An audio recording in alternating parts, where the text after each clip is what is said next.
ปิดเสียงปิดได้ปิดเลยขอโอกาสคณะสงฆ์กล่าวปกิณกสารธรรมนามัตถุรัตนตยัสสะขอความนอบน้อมของข้าพระเจ้าจงมีแด่พระรัตนตรัยอภิวันทนาน้อมพระจอมไตรอันล้ำค่าพระพุทธาผู้โลกตั้งเป็นองค์แก้วหน่วยปฐมอภิวาทกราบก้มพระธรรมสองผ่องใสเลิศวิไลงามงดดังสุรีแยงพื้นผู้เป็นพื้นหน้าบุญล้นพระสังฆองค์เอกวันธนานกไวขมาก้มกราบการขอถวายความเคารพครูบาอาจารย์พระสงฆ์สามเณรทุกรูปทุกองค์ขอโอกาสกล่าวธรรมะขอความสุขความเจริญจงบังเกิดมีแก่ญาติธรรมเมื่อสุขสุขคนสัพพุทธังปะพุชชันติสัทธาโคตมะสาวกาเยสังทิวาจารโตจานิจังกายคตาสติสุปพุทธังปะพุชชันติสัทธาโคตมะสาวกาเยสังทิวาจารโตจาอหิงสายะระโตมโนสุปพุทธังปะพุชชันติสัทธาโคตมะสาวกาเยสังทิวาจารโตจาภาวนายะระโตมโน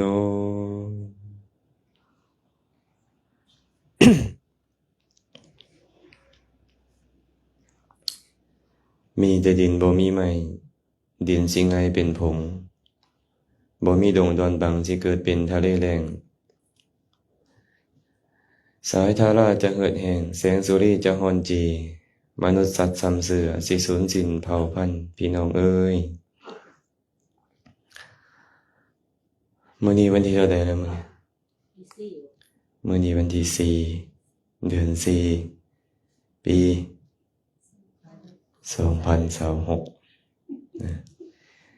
เดือนนี้เดือนปีใหม่ลาวเนาะอากาศก็ร้อนขึ้นพระอาทิตย์เผาเข้าได้ยินข่าวว่าเมื่อวานนี่ประมาณ40กว่าองศา41-42องศาสิไหม้กันไปหมดแล้วเนาะ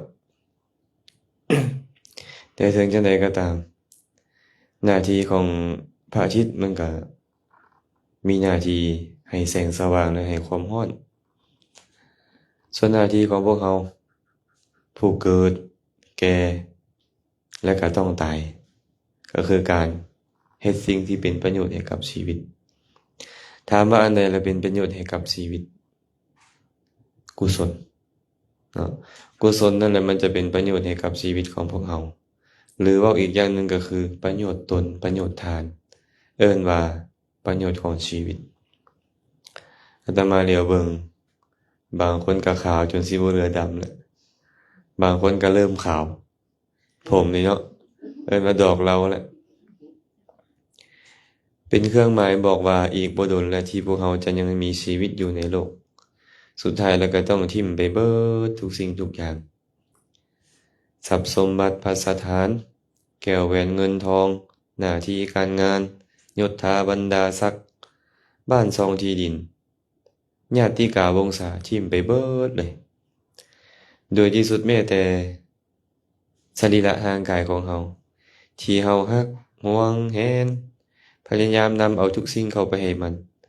เฮาก็ต้องสละทิ่มไปเบิดคนที่เห็นประโยชน์ตนเห็นประโยชน์ทานเห็นประโยชน์ของชีวิตก็ฟ้าวใส่เอาชีวิตที่มันเหลืออยู่น้อยเนี่ยใส่ให้มันเกิดประโยชน์ที่สุดให้ได้ประโยชน์คือกุศลเพราะว่ากุศลเท่านั้นจะติดตามบุคคลไปแล้วไปเป็นที่พึ่งให้แก่พวกเขาเมื่อกี้นี่อาจารย์ได้เว้าคำก่อนเพิ่นบอกว่ามีแต่ดินบ่มีไม้ดินสิไงเป็นผงบ่มีดงดอนบางสิเกิดเป็นทะเลแรง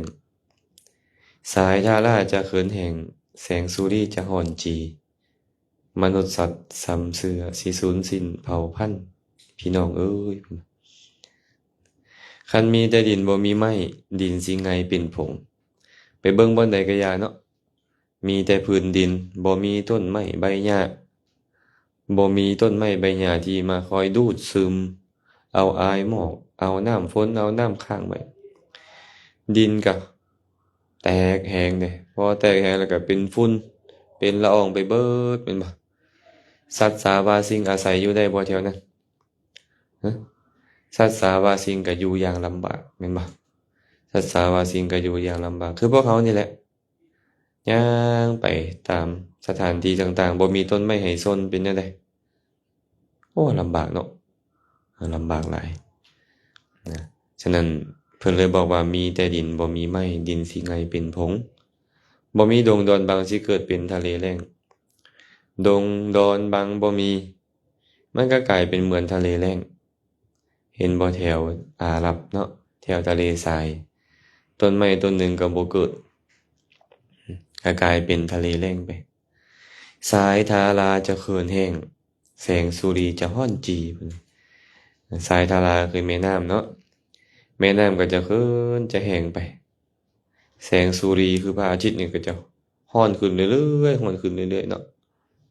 มนุษย์สัตว์ซ้ำเสือสิสูญสิ้นเผ่าพันธุ์พี่น้องเอ้ยมนุษย์ก็ต้องตายสัตว์สาบาสิ่งก็ต้องตายสูญสิ้นเผ่าพันธุ์ย้อนหยังย้อนบ่มีน้ำย้อนน้ำมันแห้งพระอาทิตย์ก็ฮ้อนขึ้นฮ้อนขึ้นเพิ่นอุปมาเป็นธรรมะเนาะอุปมาเหมือนกับธรรมะเพิ่นว่ามีแต่ดินบ่มีไม้ดินสิไงเป็นพงนี่นะคือพวกเขามีแต่ชีวิตจิตใจกุศลธรรมมันบ่มีความเมตตากรุณาบ่มีสติสัมปชัญญะบ่มีแม่นหยังละลายขึ้นบัดเนี่ยความโลภความอยากความต้องการความโกรธเคืองความพยาบาทมาดร้ายความเอารัดเอาเปรียบความอิจฉาริษยาความถือเนื้อถือโตแข่งได้แข่งดีครอบงำจิตใจสายทาราจะเขื่อนแห้งไปน้ำจิตน้ำใจก็หายไปเบิดแสงสุรีจะฮ้อนจีกิเลสเผาใจไปเนาะเมื่อน้ำจิตน้ำใจมันเหือดแห้งไปกิเลสมันเผาผ่านจิตใจของพวกเขาต่างคนก็บ่มีจิตใจเสียสละบ่มีเมตตากรุณาก็มีแต่ความอยากได้ความต้องการเนาะมีแต่การอยากจะเอาบัดนี้บ่มีการอยากจะให้มีแต่ผู้อยากเอาบ่มีผู้อยากให้เมื่อมีแต่ผู้อยากเอาเฮ็ดจังไดจังได้ของเขาบัดนี้บางครั้งก็ต้องฆ่าต้องแกล้งต้องเบียดต้องเบียนเพื่อให้ได้มาบางเทื่อก็ต้องลักขโมยฉ้อโกงเพื่อให้ได้มาบางครั้งก็ต้องประพฤติผิดในกามเพื่อให้ได้มาบางครั้งต้องตัวต้องต้มเพื่อให้ได้มาบางเทื่อต้องซอต้องเสียดบางเทื่อต้องด่าต้องว่าต้องถากต้องถางบางเทื่อต้องเว้าเรื่องราวเพ้อเจ้อเลวไหลให้สาระโดยประการต่างๆเพื่อให้ได้มาแม่นบ่เนี่ยน้ำจิตน้ำใจมันหมดเด้กิเลสเผาผลาญจิตใจคนก็โลภโมโทสันขึ้นเรื่อยๆมีแต่อยากเอาอยากได้ไผสิเป็นสิตายข้อยบ่สนข้อยจะเอาคันมันเริ่มจากมีคนหนึ่ง ก็ยังใครเนาะยังมีด้ามคนแม่นบ่แต่ว่าเสื้ออันเนี้ยเสื้อโรคทางจิตใจนี่คือความชั่วความเห็นผิดต่างๆนี่มันติดกันไว้มีผู้หนึ่งและมีผู้สองมีผู้สองและมีผู้สามมีผู้สามและมีผู้สี่มันกลายเป็นมูลเสื้อให้กันเลยบัดนี้โดยเฉพาะยุคสมัยปัจจุบันนี้ญาติโยมเอ้ยยุคสมัยโซเชียลยุคสมัยของโซเชียลผู้ใดเฮ็ดดีก็ตามบ่ดีก็ตามอยู่ฟ้าแดนดินใดก็ตามเห็นกันหมดฮู้กันหมดเดี๋ยวนี้เด็กน้อยหัวทอมมักกอกเว้าจังซี่ผิดบ่บ่ผิดดอกเนาะก็ฮู้หมดว่าเขาเฮ็ดอีหยังอยู่ไสอยู่บ่อนใดการลอกเลียนแบบก็เกิดขึ้นนั่นคันเขาลอกเลียนแบบแนวดีก็ใครเด้เนาะโดยส่วนหลายแล้วพวกเขาลอกเลียนแบบแนวบ่ดีกันหั่น วิธีการฆ่าวิธีการลักขโมยวิธีการเอารัดเอาเปรียบวิธีการตัวต้มวิธีการส่อเสียดวิธีการเว้าคำหยาบถากถางวิธีการเว้าเรื่องราวเพ้อเจ้อเลวไหล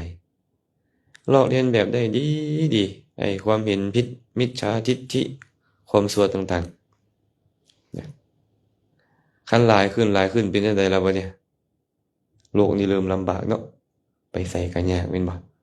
บ่ฮู้ว่าผู้ใดจะมาฆ่าบ่ฮู้ว่าผู้ใดจะมาแกล้งบ่ฮู้ว่าผู้ใดจะมาลักจะขโมยกันฮักกันเอาแท้เอาว่ะบางคนนี่นะโอ้ยโอนเงินให้ก่อนได้บ่จักหน่อยหนึงฟ้าวเวียกแฮงโอนไปคันน้อยก็ไคเนาะคนไว้เนื้อเชื่อใจกันแม่นบ่หลายก็สิได้คืนอยู่ดอกผู้นี้นะเพิ่นว่าอืมโอนนำ5ล้าน10ล้านก็ไคนิดนึงเนาะโอน5ตื้อ10ตื้อขึ้นมาเป็นได้แม่นน้อยบ่เนี่ยฮอดมื้อมาเงียบกิ๊บฮอดมื้อสิส่งคืนสมมุติเนาะเป็นจังไดล่ะใจผู้ให้อะสิเป็นสิตายแล้วได้บัดนี้เนาะอ้าวเกิดว่าข้าเจ้าน่ะหนีไปเลยตายคักบัดนี้อืมแม่นบ่บางคนบ่หนีดอกบ่หนีบ่ให้ บ่สนบ่แคร์เป็นจั่งใดล่ะบัดเนี่ยโอ้ก็จบกันทุกข์บัดเนี่ยตัวเองทุ่มทุกอย่างมาเพื่อให้เขาได้ประโยชน์ก่อนแต่ว่าเขากลับบ่ได้เห็นประโยชน์ก่อนเพราะเขามาเพื่อจะหลอกลวงโดยเฉพาะแม่นบ่บางคนนี่นะโอ้หน้าตาดีฐานะดีมีเกียรติในสังคมยืมไปบัดฮอดมื้อสิให้มาเฮ็ดให้ตำรวจมาจับซะไปติดคุก15มื้อแล้วก็แล้วเลยอันเงินหมู่หั้นก็มีบางคนแม่นบ่บางคนเฮ็ดผิดกับลูกกับเต้าผิดกับผัวกับเมียเฮ็ดท่าผิดกันเฮ็ดชีวิตแตกแยกดีจ้อยบ่สนบ่แคร์อีกอันนี้ก็ได้เห็นบ่ไอ้คนเวลาเขาสิเอาของเรามาแล้วเขาเฮ็ดได้ทุกอย่างย้อนหยังจิตใจมันต่ำทรามลงนี่ไว้ใจไผได้แต่ละซุมื้อนี่ไว้ใจไผบ่ได้เลยลูกแท้ๆยังโกงพ่อโกงแม่สามีโกงภรรยาโกงสามีเนาะมันมีเมิดย้อนหยังจังเป็นแบบนี้แมวจันไตกิเลสมันเผาผลาญจิตใจแสงสุรีมันร้อนจีคือกิเลสในใจของเรานี่มันเผาใจของเราเฮ็ดให้เรานี่มีแต่ความโลภโมโทสันเห็นแต่ประโยชน์สุขตัวเองบ่สนใจว่าผู้อื่นจะสุขหรือทุกข์เอารัดเอาเปรียบกันแต่ละบ้านแต่ละเมืองแต่ละสังคมมันละหลายขึ้นบัดนี้แม่นบ่มนุษย์สัตว์สำเสื่อที่สูญสิ้นเผ่าพันธุ์มันคนเราอาจจะบ่ตายหมดโลกดอกแต่ว่าความเป็นมนุษย์ในใจของเขามันหายคุณธรรมความเป็นมนุษย์การเว้นขาดจากการฆ่าแกล้งกันลักขโมยกันมันหายไปจากจิตจากใจของคนกับมนุษย์นี่ต่างกันอยู่เด้อเดี๋ยวหน่อยเด้อหลวงพ่อพุทธทาสเราเว้าไว้เป็นมนุษย์เป็นได้เพราะใจสูงเหมือนนกยุงมีดีที่แววขนหากใจต่ำก็เป็นได้แค่เพียงคนยอมเสียทีที่ตนได้เกิดมาแล้วเป็นมนุษย์นี่นะมันบ่แม่นแค่เกิดมาแล้วเอิ้นว่ามนุษย์ได้เอิ้นว่าคน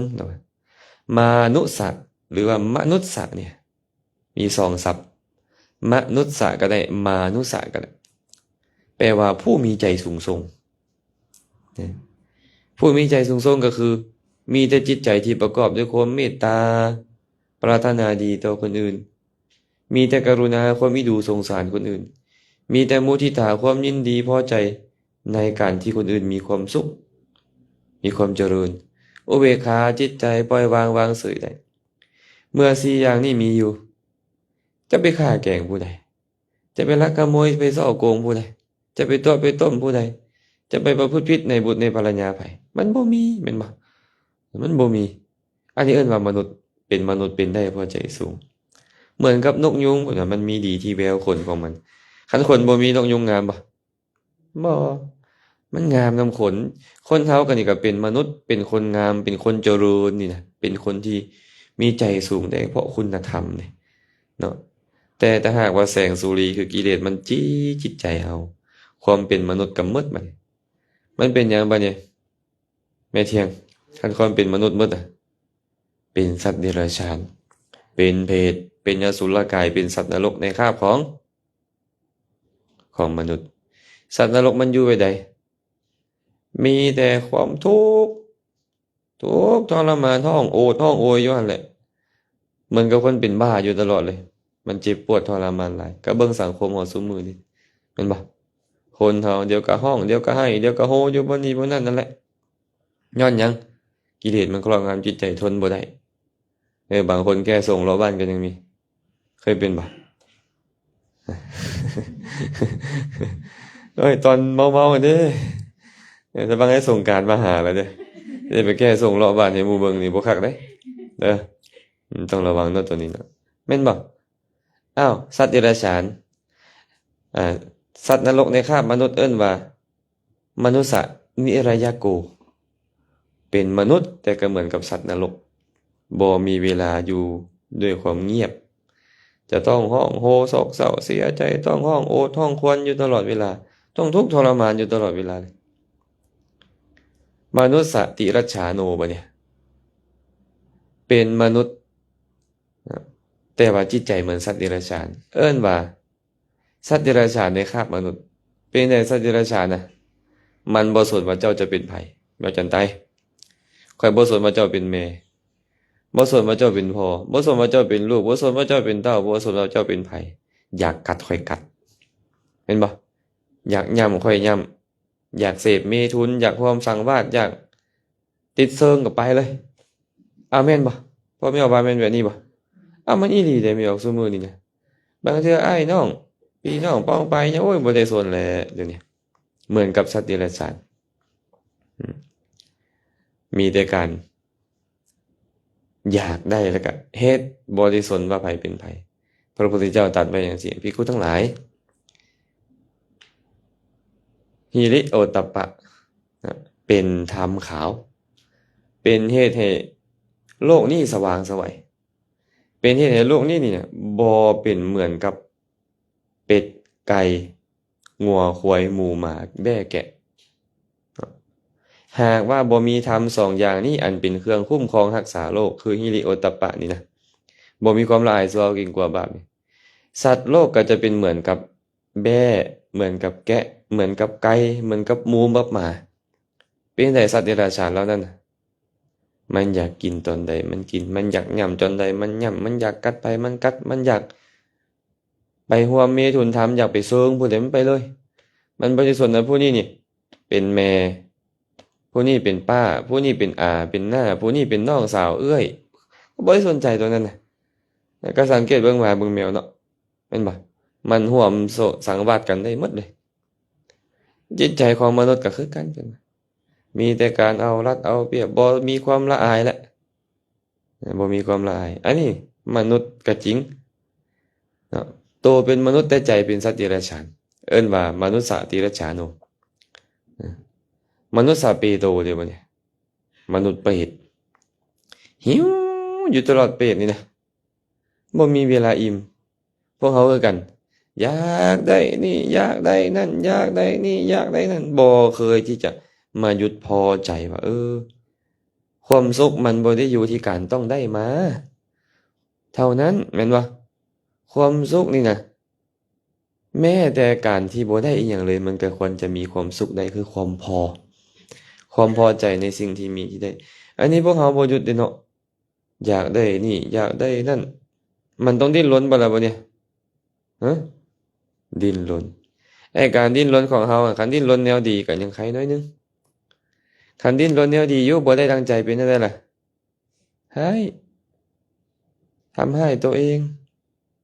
ฆ่าตัวตายเป็นบ้าเป็นบอไปแม่นบ่ความอยากเกินกำลังนี่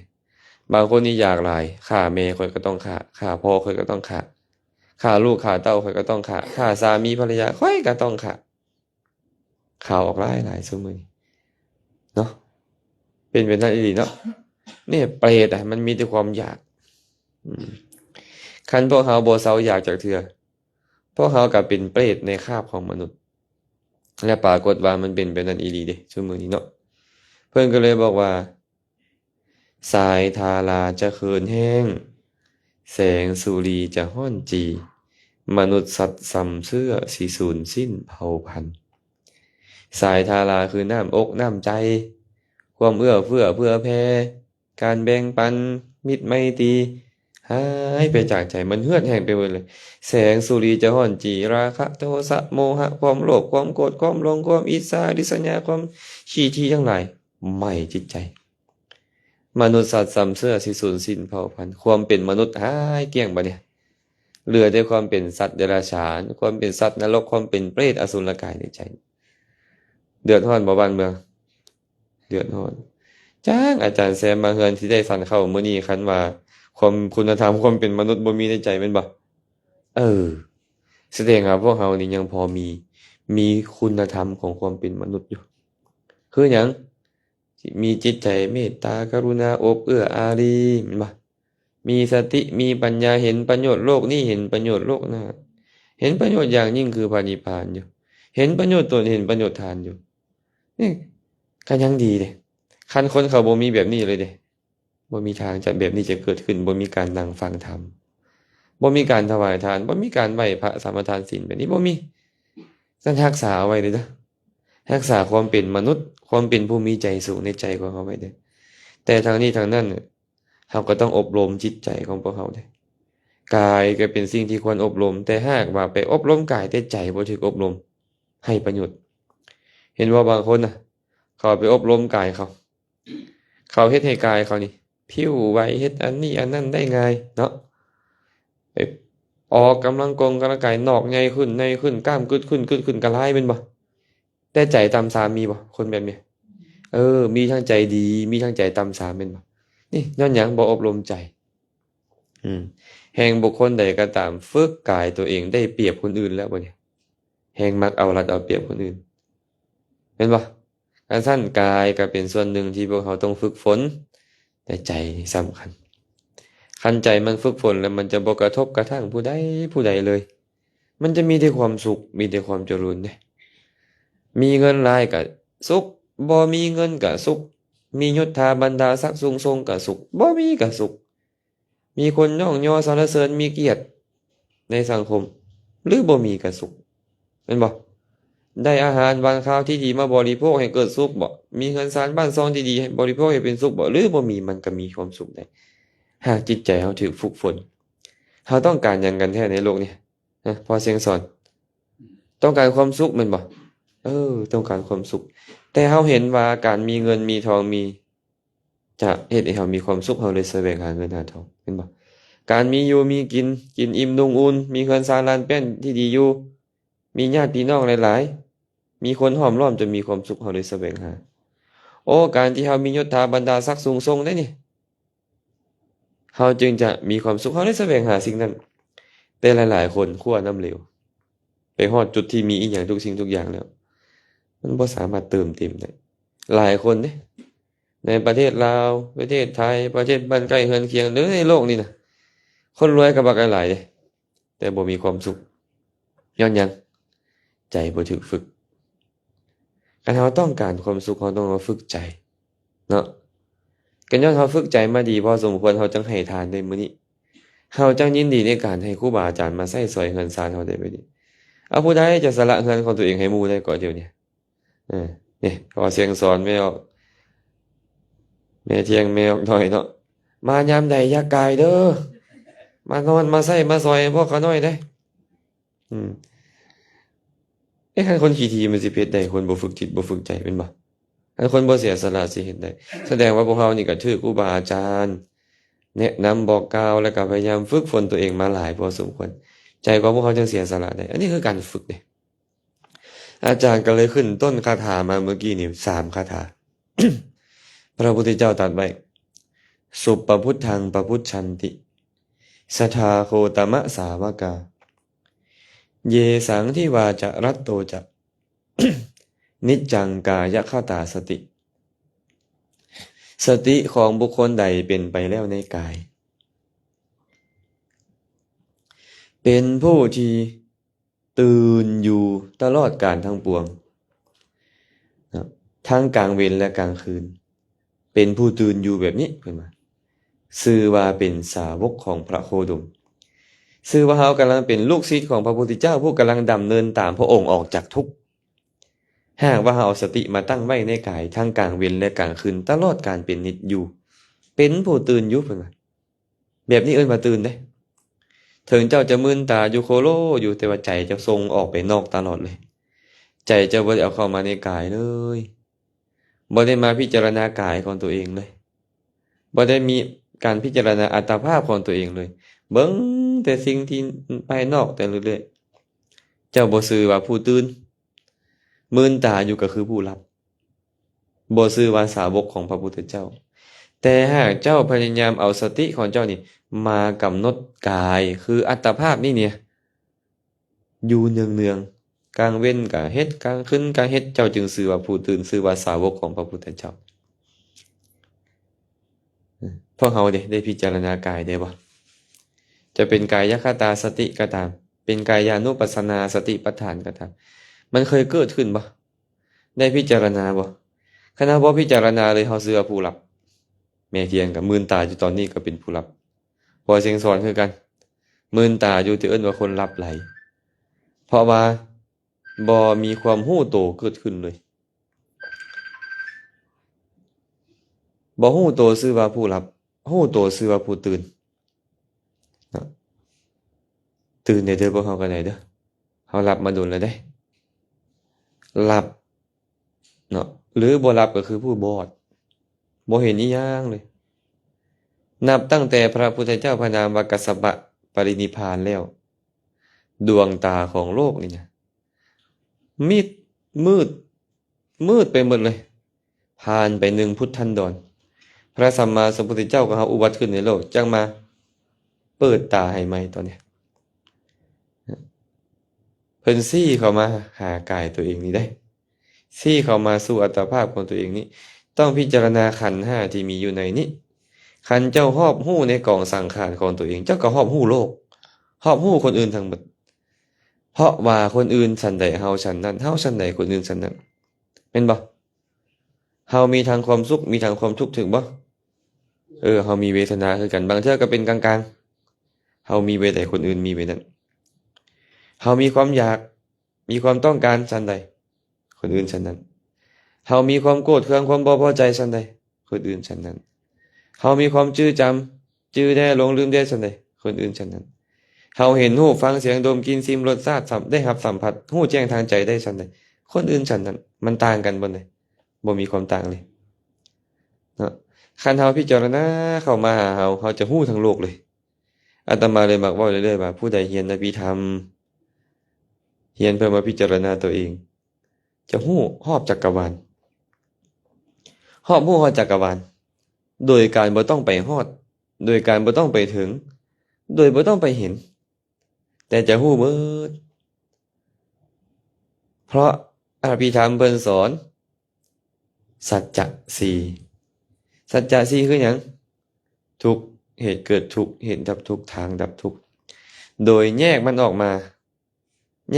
เป็นรูปร่างกายจิตใจสิ่งหนึ่งที่มีอยู่ในจิตใจเอิ้นว่าเจตสิกะธรรมชาติที่มีในใจนั้นและกับพระนิพพานอันเป็นคนมาดับ3อย่างนี้ดับรูปดับจิตดับธรรมที่เกิดในจิตนี่เพิ่นสอนอันนี้และกันยังมีสอนพิเศษอีกว่าสมมุติเป็นแนวใดอย่างเช่นเนี่ยเป็นผู้ใดนั่งเทศอยู่เนี่ยทุกคนจะบอกว่าอาจารย์แซมสมมุติบ่เป็นความจริงอาจารย์แซมนี่บ่มีอยู่จริงเป็นชื่อที่พ่อแม่พี่น้องเขาสมมุติให้ชื่อเด็กน้อยผู้นี้เกิดมาใหม่นี่สมมุติเราว่าแซมนะแม่นบ่เจ้าจะตั้งไปชื่อว่าแฮปปี้ตั้งชื่อว่านิวเยียร์ตั้งชื่อว่าสงกรานต์ตั้งชื่อว่าเมษาตั้งโลดแต่เป็นเพียงสมมุติแม่นบ่มีอยู่จริงแต่สิ่งที่สึกสมมุตินี่มีอยู่จริงบ่ล่ะมีอยู่จริงแม่นหยังล่ะสิ่งที่สึกสมมุติเนี่ยรูปร่างกายจิตใจโดยแบ่งจิตใจออกเป็นเวทนาสุขทุกข์อุเบกขาสัญญาจื้อจำสังขารมาปรุงแต่งให้ดีแด่ชั่วแด่มีสติได้ลงสติแด่และ วิญญาณ คือความรับรู้สีรู้กลิ่นรู้เสียงรู้กลิ่นรู้รสรู้สัมผัสรู้ธรรมารมณ์เท่านี้แหละ และมันเที่ยงแท้ถาวรบ่แม่เที่ยง เที่ยงแต่ซื่อ อันอื่นบ่เที่ยงแม่นบ่แน่แต่ก่อนก็ยังหนุ่มๆน้อยๆมันก็เปลี่ยนแปลงไป อันนี้เบิ่งยาวๆซื่อๆเด้แต่ในขณะนี้เมื่อกี้นี่พวกพี่ออกบ่ได้นั่งอยู่นี่เมื่อกี้นี่ยืนอยู่ไสนั่งตักบาตรอยู่พุ่นยืนจัดอาหารอยู่พุ่นยังอยู่บ่ตอนนั้นน่ะหายแล้วดับไปแล้ว เที่ยงบ่บ่เที่ยงบ่มีหยังเที่ยงจักอย่างเลยญาติโยมเอ้ยเด้อพระพุทธเจ้าก็เลยชี้ให้เขามาเห็นในกายนี้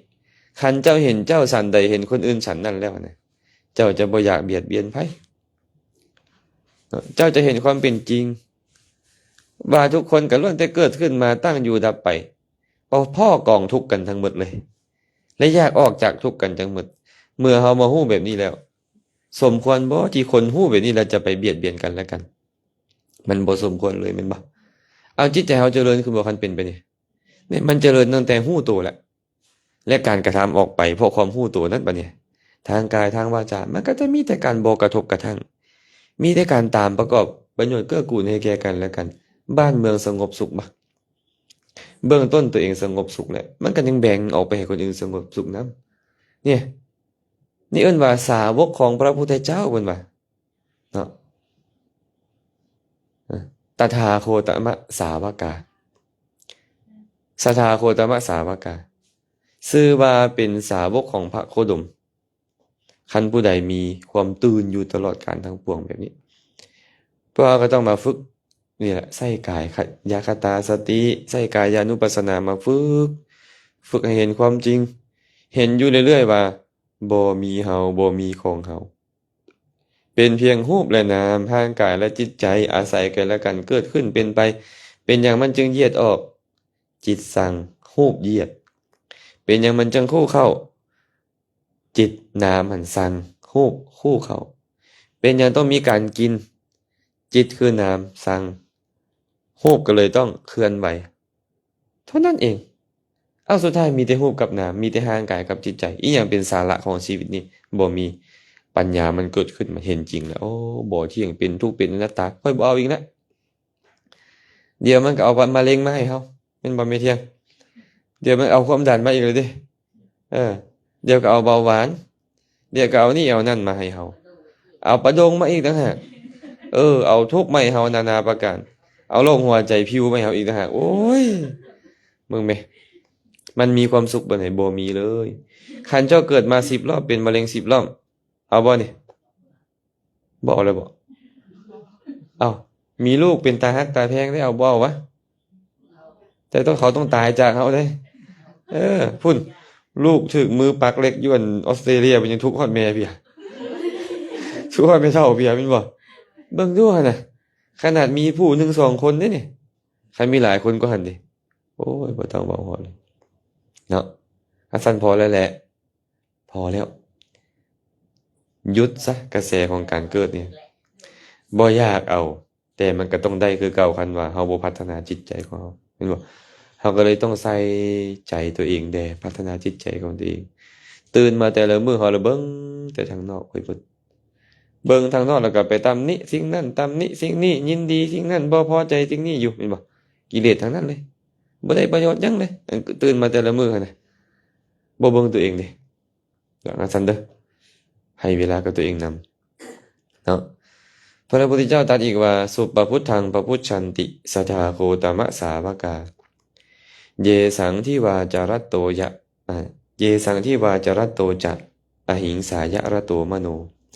ใจของบุคคลใดยินดีแล้วในความบ่เบียดเบียนตลอดกลางเวรและกลางคืนเขาชื่อว่าเป็นผู้ตื่นอยู่ตลอดกาลทั้งปวงเป็นสาวกของพระโคดมผู้นี้เป็นลูกศิษย์พระพุทธเจ้าผู้เนี่ยกำลังเดินตามพระพุทธเจ้าออกจากทุกข์อยู่ผู้นี้นี่ไหนผู้ใดล่ะผู้มีใจยินดีในความบ่เบียดเบียนบ่อยากเอาทุกข์ไปให้ไผบ่อยากด่าว่าผู้ใดบ่อยากส่อเสียดผู้ใดบ่อยากไปเว้าเรื่องราวเพ้อเจ้อกับไผบ่อยากทุบบ่อยากตีบ่อยากเบียดบ่อยากเบียนให้ผู้ใดคนนี้แหละชื่อว่าสาวกของพระพุทธเจ้าแม้แต่บ่ต้องแถผม บ่ต้องแถหนวดบ่ต้องนุ่งผ้าแบบนี้บ่ต้องร่ำบ่ต้องรวย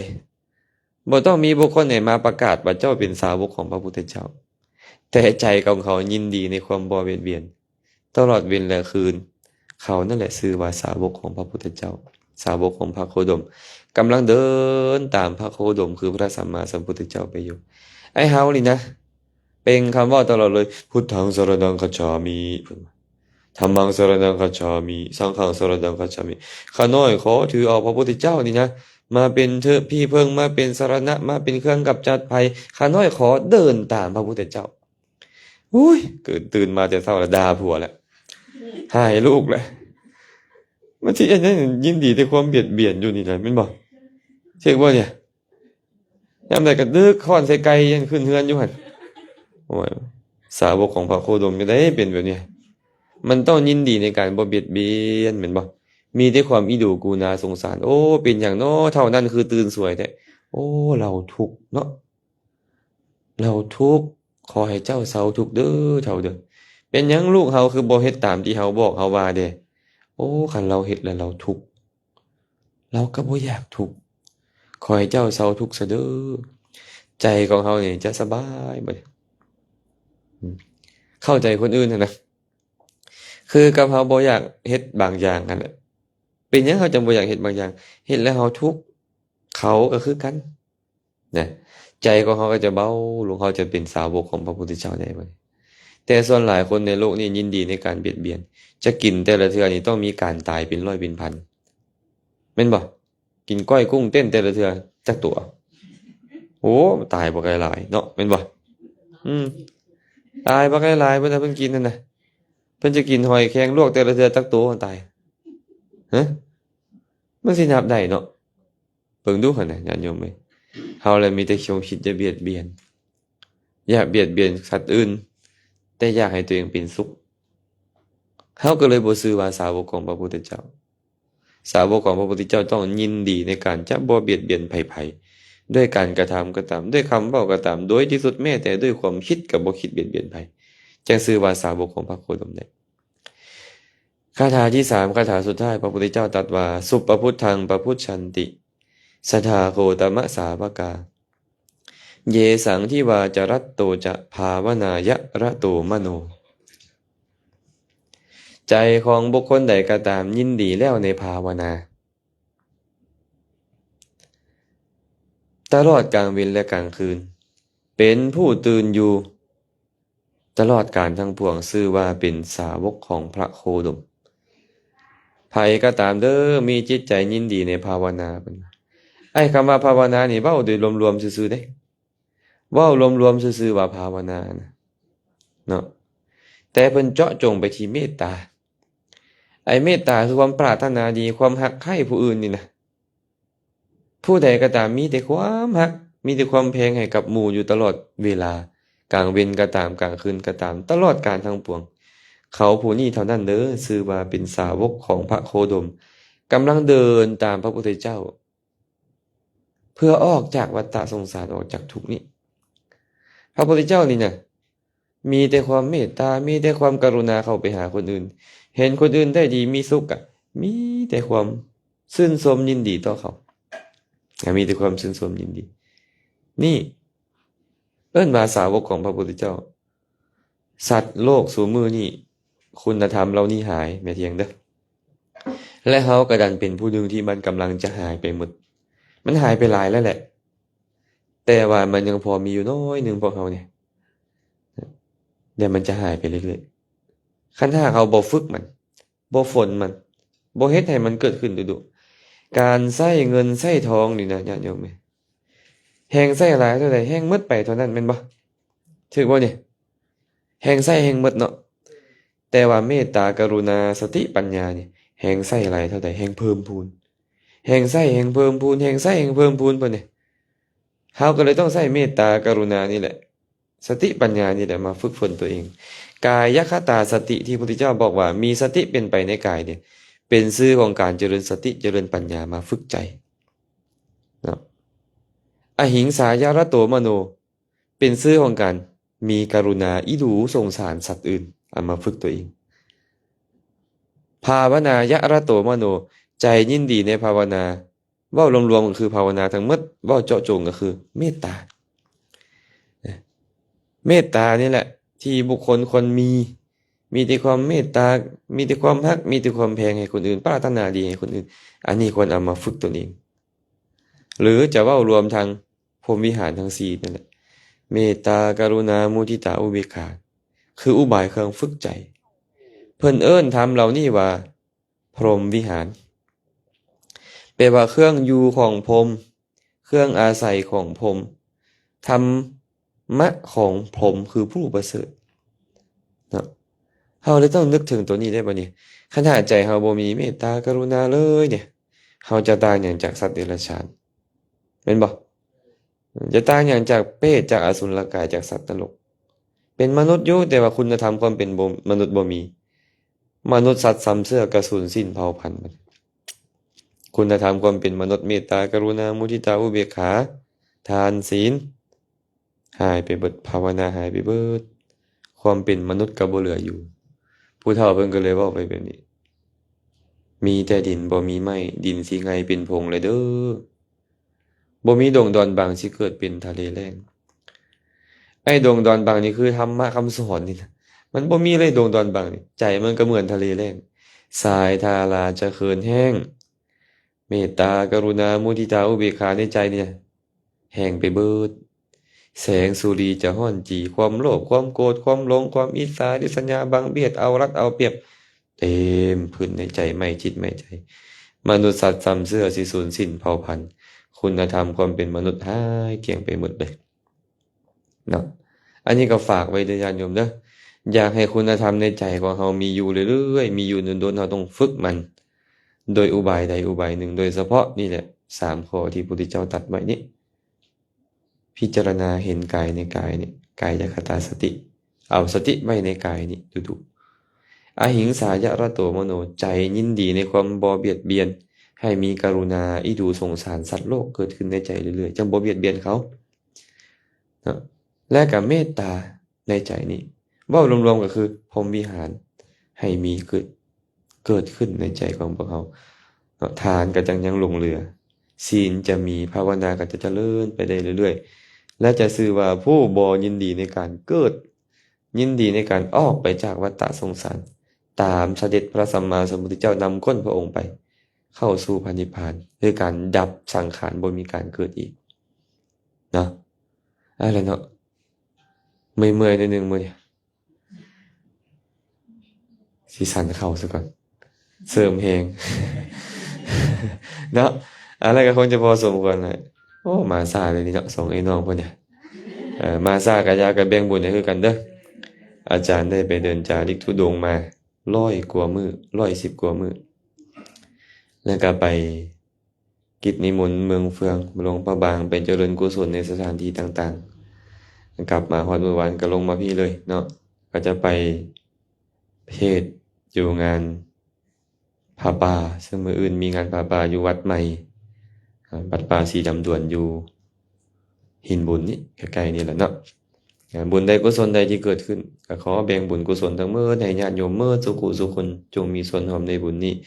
ขอให้บุญทั้งหลายเหล่านี้จงเป็นปัจจัยอำนวยอวยไสให้ทุกคนทุกท่าน